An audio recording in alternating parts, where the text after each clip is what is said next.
Assalamualaikum Pak. Waalaikumsalam. Maaf Pak mengganggu aktivitasnya pagi hari ini. Saya mau melakukan wawancara dengan Bapak. Dan juga terima kasih atas waktu yang Bapak luangkan untuk saya melakukan wawancara sekilas tentang tugas dan tupoksi kepala sekolah. Khususnya pada kali ini yang ingin saya wawancarai dengan Bapak adalah tentang pengambilan keputusan sebagai kepala sekolah, terutama nanti keputusannya yang berkaitan dengan dilema etika.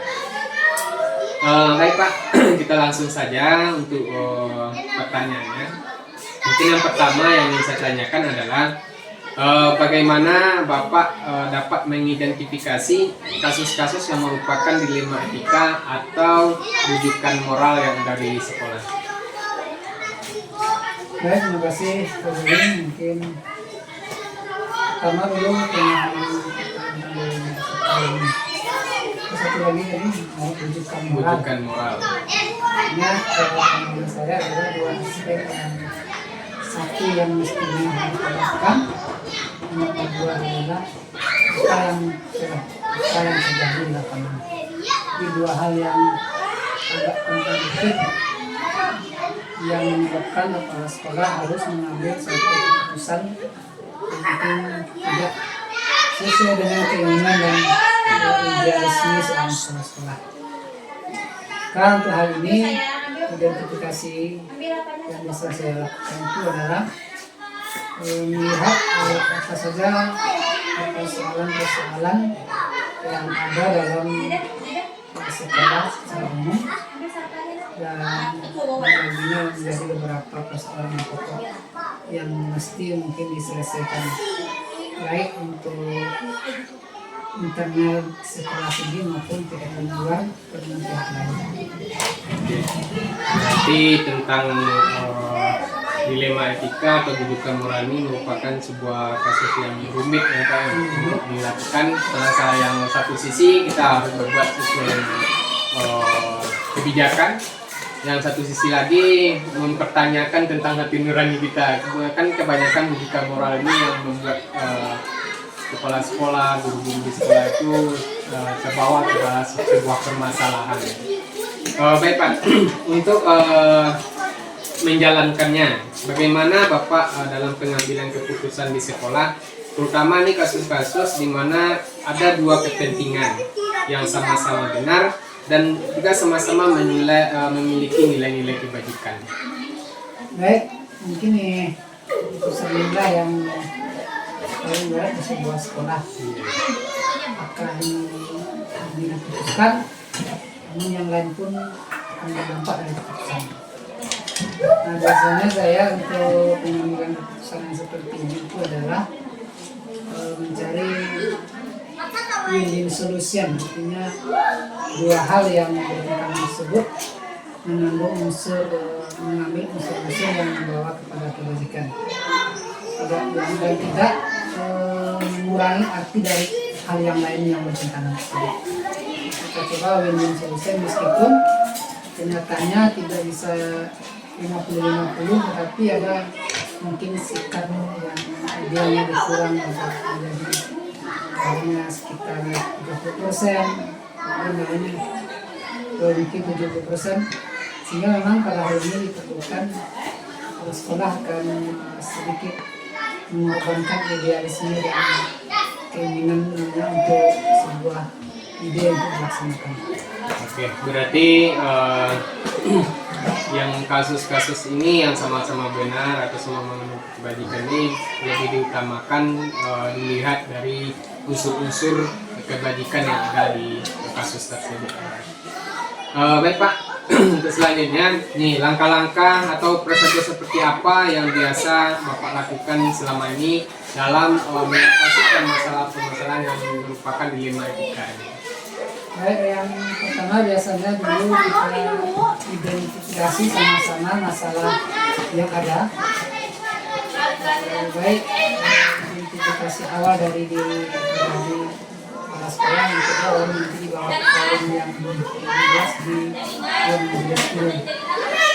Kemudian setelah identifikasi maka kita akan memetakan karena keputusan ini berdampak kalau ini diambil apa dampak positif dan negatifnya, jika ini diambil apa dampaknya. Ini dua hal dampaknya akan kita timbang nanti untuk mengambil keputusan berikutnya. Kemudian ketika kita sudah mengambil keputusan, maka selanjutnya adalah dibuat komitmen bersama untuk melakukan keputusan tersebut di antara orang tua sekolah. Kalau komitmen bersama di dalam, maka keputusan apapun yang diambil tidak hanya merupakan keputusan pribadi sebagai kepala sekolah, tapi adalah keputusan lembaga atau institusi atau satuan pendidikan yang nanti jika ada hal yang muncul persoalan dari keputusan ini akan dibicarakan bersama warga sekolah. Ya, berarti langkah-langkah yang Bapak lakukan untuk menyelesaikan kasus-kasus yang dilematika ini mulai dari identifikasi, kemudian memetakan, dan juga komitmen bersama. Nah, kemudian selanjutnya nih Pak, hal-hal apa saja yang selama ini Bapak anggap efektif dalam pengambilan keputusan pada kasus-kasus dilematika? Hal yang efektif itu memang kebersamaan atau kolaborasi antara guru dan kepala sekolah serta komitmen sebelum dan sesudah menjalankan keputusan tersebut. Sehingga ketika keputusan ini dijalankan, biasanya dampaknya akan lebih terasa, dan ataupun ada mungkin dampak-dampak yang lain juga akan diselesaikan bersama. Mungkin seperti itu. Itu yang selama ini kita jalankan di sekolah kita. Oke Pak, selanjutnya nih Pak, hal-hal apa saja yang selama ini merupakan tantangan dalam pengambilan keputusan pada kasus-kasus dilematika? Ya memang tantangannya sangat banyak sekali. Jadi setiap guru atau warga sekolah memiliki macam-macam persoalan yang menyangkut dirinya atau keluarganya sendiri. Nah, tantangan itu adalah bagaimana seorang kepala sekolah membuat keputusan yang tidak merugikan atau tidak berdampak negatif bagi terhadap komitmen atau semangat kerja atau kinerja guru tersebut. Nah, ini bagaimana kepala sekolah akan menjalani. Sekaligus hal yang terjadi tersebut bisa dikoreksi, bisa diperbaiki oleh guru masing-masing. Maka hal ini sangat sulit dilakukan. Biasanya dicoba memakan waktu yang lebih lama, dan juga mungkin seorang kepala sekolah tidak sedikit berkorban untuk hal ini agar dua hal ini tetap terjaga, kondisi semangat belajar mengajar guru tetap tinggi, dan dia di rumahnya juga diselesaikan segala persoalannya. Baik Pak, dari tantangan-tantangan yang Bapak sampaikan tadi, ini kan cukup banyak tantangan yang akan dihadapi di dalam penyelesaian kasus-kasus dilematika ini. Nah, apakah di dalam penyelesaian kasus itu Bapak memiliki jadwal tertentu dalam sebuah penyelesaian kasus dilematika? Apakah dilaksanakan secara langsung di tempat, atau memiliki sebuah jadwal untuk menyelesaikannya, bentuk atau prosedur seperti apa yang dijalankan? Biasanya kasus-kasus dilematika yang terkendala yang teramati dan terintegrasi cepat biasanya kita selesaikan dengan jadwal atau memberikan waktu yang khusus untuk penyelesaiannya. Sementara kasus-kasus yang sifatnya spontanitas dan temporer mungkin biasa kadang-kadang spontan, dan maupun terkadang juga diberikan jadwal untuk penyelesaian kasus seperti ini. Itu.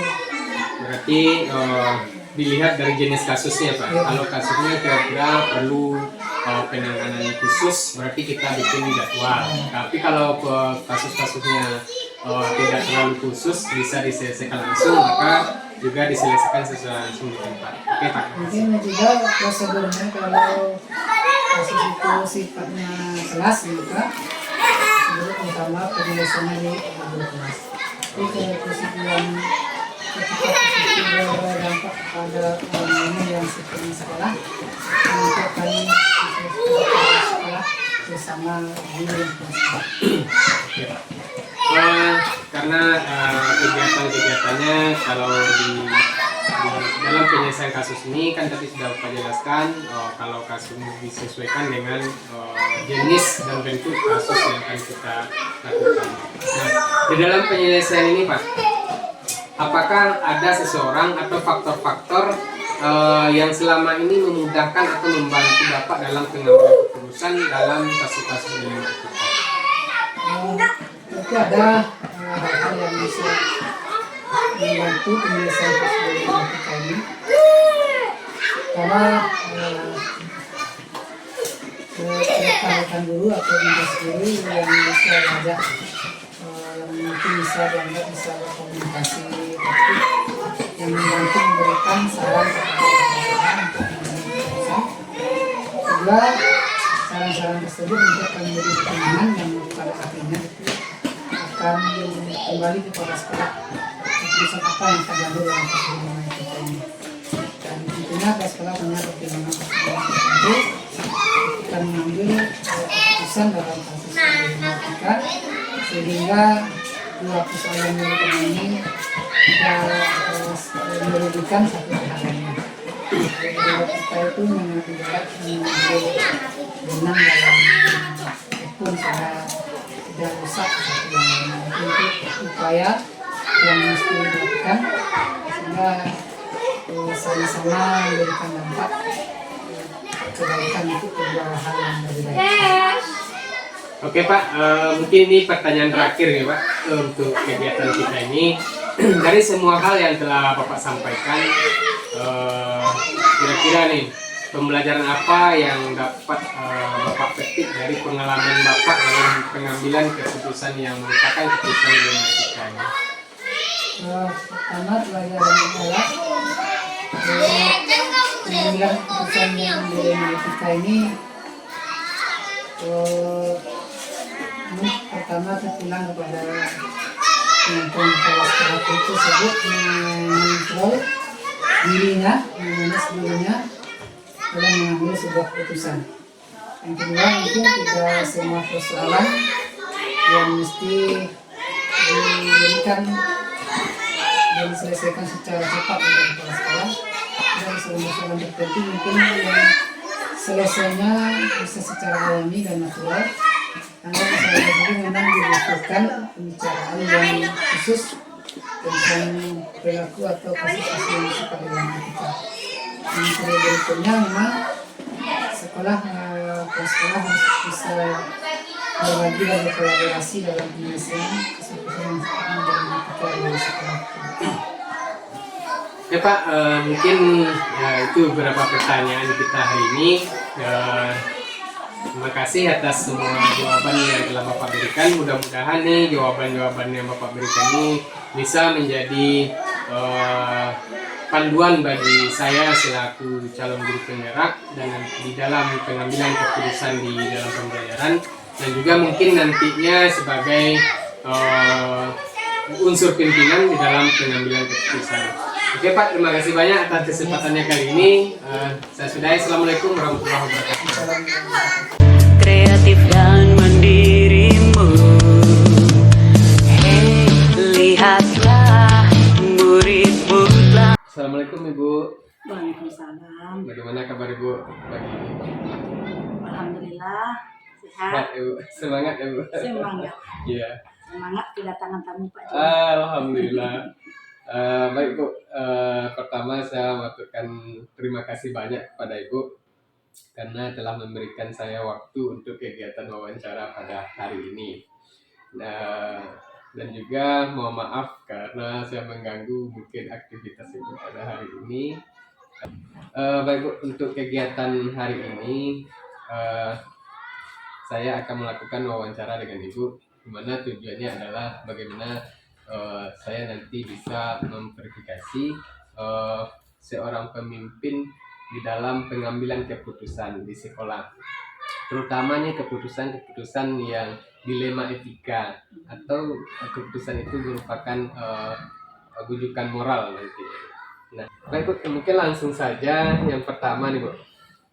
Bagaimana Ibu dapat mengidentifikasi kasus-kasus yang merupakan dilema etika atau bujukan moral yang ada di satuan pendidikan kita, Bu?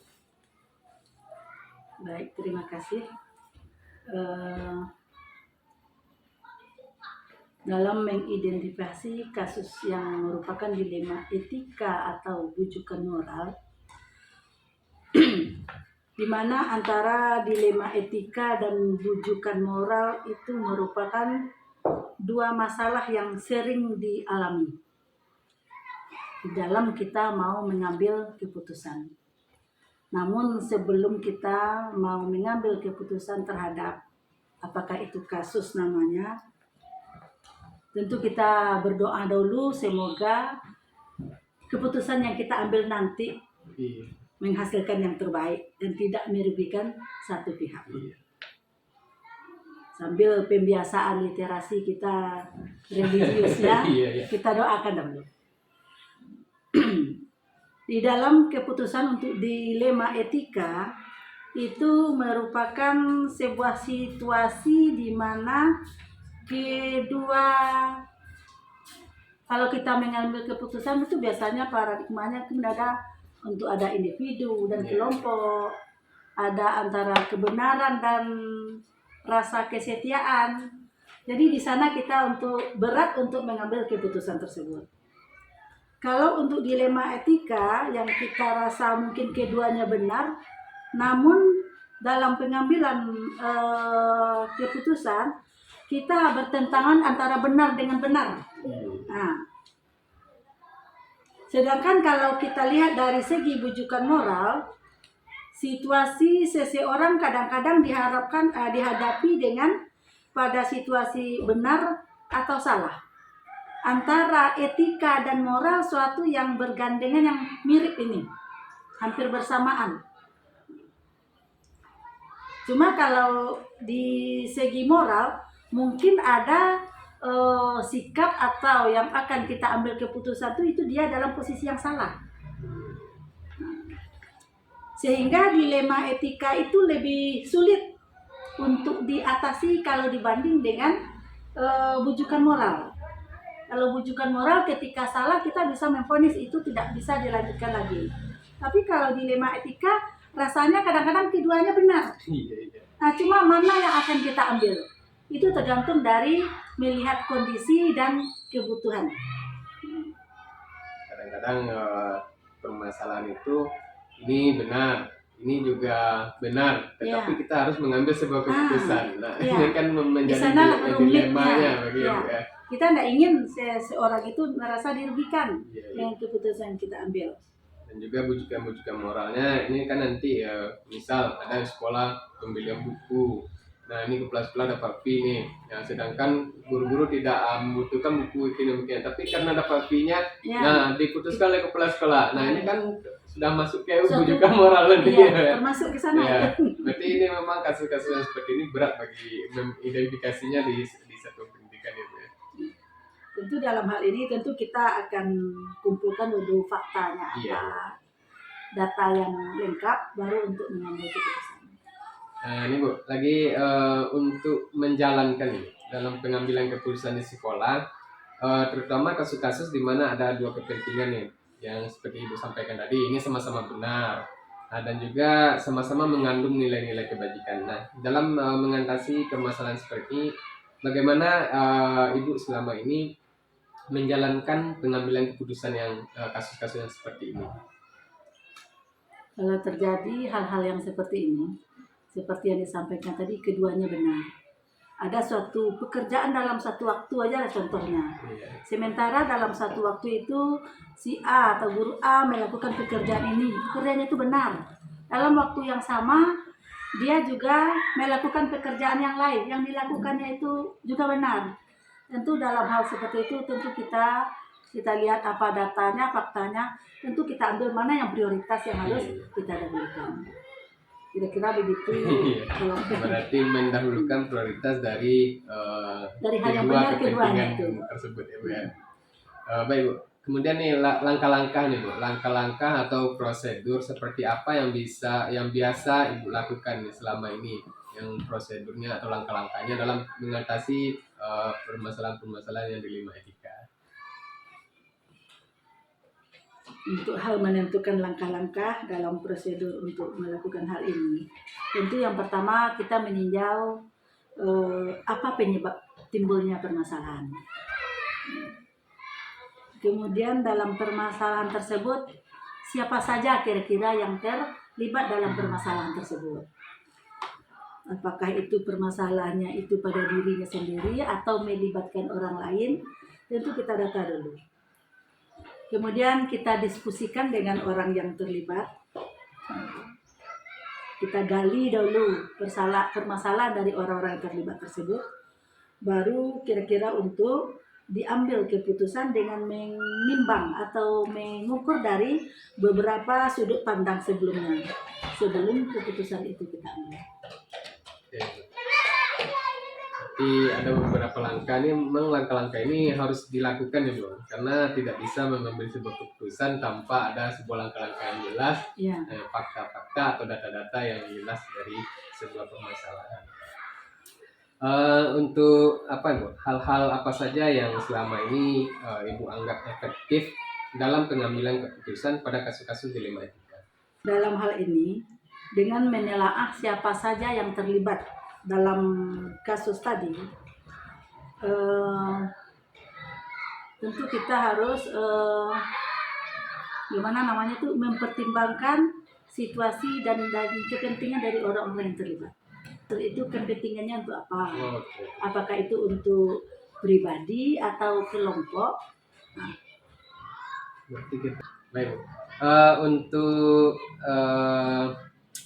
pelaksanaan nih Bu, dalam penyelesaian kasus dilema etika, apakah selama ini Ibu memiliki jadwal khusus atau langsung menyelesaikan permasalahan itu di tempat, atau juga memiliki sebuah jadwal untuk penyelesaiannya? Apakah bentuk prosedurnya dan bagaimana Ibu seperti apa Ibu menjalankannya? di dalam mengambil suatu keputusan, biasa yang kami lakukan, apa permasalahan yang terjadi, kami tidak menunda-nunda waktu. Ini langsung, ya? langsung dipanggil, diselesaikan sekali. Kemudian orang yang terlibat artinya dipanggil lah dulu, kemudian selesaikan. Kalau dapat hari itu kejadiannya, hari itu dituntaskan. Berarti tidak menunggu-nunggu waktu dalam penyelesaian kasus dilema etika ini ya Bu. Mungkin saja kalau ditunggu-tunggu waktunya nanti bertambahkan baru kasus. Bukan akan selesai, tapi Iya, akan iya. bertambah. Baik Bu, berarti Ibu dalam penyelesaian kasus ini lebih cenderung kepada langsung ya Bu. Iya. Ada kasusnya langsung ditindaklanjuti dan kalau bisa langsung diselesaikan hari itu juga. Nah, bagaimana dengan faktor-faktor pendukung ya? Apakah ada seseorang atau faktor-faktor apa saja yang selama ini mempermudah Ibu atau membantu Ibu dalam penyelesaian kasus dilema etika? Dengan teknis yang kami sudah cobakan di dalam menyelesaikan suatu kasus, sudah berapa sekolah yang kami coba kan, memang trik yang tadi itu sehingga masalah kecil tidak jadi membesar. Dengan cepatnya kita menuntaskan permasalahan itu, pun orang yang bersangkutan dia tidak merasa, pokoknya dia merasa senang lah diperlakukan seperti itu, karena tidak mungkin kasus ini diselesaikan dengan menyampaikan kepada pihak lain tidak menjadi selesai, tapi langsung ke orangnya dituntaskan sekali, dia nyaman, kita yang dituakan di sekolah juga merasa nyaman. Berarti kalau pihak lain misalnya untuk keterlibatan permasalahan dilema etika di sekolah ini, apakah ada minta bantuan ke pihak-pihak lain, apakah ke korwil atau ke pengawas? Apakah pernah melakukan koordinasi atau meminta bantuan Ibu dalam penyelesaian kasus-kasus dilema etika yang ada di sekolah? Alhamdulillah, sepanjang waktu berjalan selama saya tugas di sini, ada permasalahan, rasanya hanya permasalahan kerikil-kerikil kecil. Yang permasalahan tersebut alhamdulillah dapat kami selesaikan di forum SD ini saja. belum pernah melibatkan lagi apakah itu komite, Iya. apakah itu atasan. Jadi cukup diselesaikan dengan warga sekarang. Baik Bu, ini mungkin yang terakhir nih Bu. Dari perjalanan pertanyaan-pertanyaan yang telah saya sampaikan tadi dan dari jawaban-jawaban yang telah Ibu berikan cukup luar biasa dalam penanganan pengambilan keputusan yang dilema etika atau dalam bentuk rujukan moral. Nah ini selama kita melakukan wawancara ini Bu, kira-kira pembelajaran apa yang dapat Ibu petik nih dari pengalaman Ibu dalam pengambilan keputusan yang dilema etika ini? Dari wawancara kita tadi, beberapa pertanyaan sudah ditimbulkan kepada kami. Dapat kita simpulkan apa kira-kira yang dapat diambil pengalaman Iya. dari keputusan kita tadi. Jadi karena kita melakukan tugas ini tak lepas dari problema atau masalah, apakah itu dilema etika maupun moral, Iya. itu tidak mungkin hilang dari sepanjang kita masih melaksanakan tugas di sini. Jadi dalam mengambil keputusan, yang pertama kita intinya menggali apa penyebab terjadi permasalahan tersebut, kemudian siapa dia yang terlibat, kemudian jangan keputusan yang kita ambil jangan sampai merugikan orang lain, dan bertindaklah cepat untuk menyelesaikan suatu kasus. Berarti kebijakan yang penting ya Bu. Iya, dan bijak dalam atas dari mengadministrasi. segala itu jangan lupa berdoa kepada Allah Iya. apa keputusan yang saya mau ambil dengan adanya kasus ini. Mudah-mudahan selalu mendapatkan petunjuk ya Bu dalam penyelesaian kasus-kasus sehingga seperti memang itu. terciptalah suasana yang kondusif di sekolah sebagaimana yang kita harapkan anak-anak mendapatkan pembelajaran yang mereka inginkan, guru-guru merasa nyaman dan aman di sekolah. Nah ini kan memang semuanya itu tergantung dari bagaimana seorang pemimpin di dalam menyelesaikan kasus-kasus yang terutama ini dilema etika, karena kasus inilah yang banyak membawa sebuah instansi pendidikan kacau ataupun tidak kondusif karena mungkin terjadi sebuah permasalahan rumit dan pimpinan tidak bisa untuk melakukan pengambilan keputusan yang bijak di dalam. Baik Bu, terima kasih Bu atas kesempatannya hari ini. Banyak hal yang saya dapatkan dari Ibu, pembelajaran tentang bagaimana seorang pemimpin di dalam pengambilan keputusan yang khusus tentang dilema etika atau rujukan moral, dan nilai-nilai yang Ibu sampaikan dalam jawaban-jawaban Ibu tadi banyak memberikan inspirasi. Mudah-mudahan ini bukan hanya sekedar tugas bagi saya, dan juga saya mampu nantinya untuk melakukan hal-hal seperti ini, baik itu sebagai guru di kelas, mengambil keputusan yang berdilema etika dengan anak-anak kita, dan juga mungkin sebagai pemimpin nantinya. Sekali lagi terima kasih Bu. Mungkin hanya itu kegiatan kita hari ini. Saya sudahi. Assalamualaikum warahmatullahi wabarakatuh. Waalaikumsalam warahmatullahi wabarakatuh.